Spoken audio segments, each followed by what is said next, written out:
We hit this long skinny lake right here, and we're gonna have a little bit of a bait station, like a bird bait station here.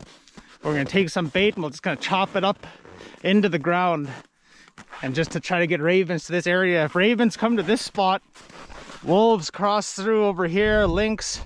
There have been the last couple of years a couple fox dens back in here too. So if we can get all the animals to come out to see what the ravens are doing, we'll have more activity crisscrossing this lake. And the more activity we have wherever we're at, the better. Get some sets put in next time around.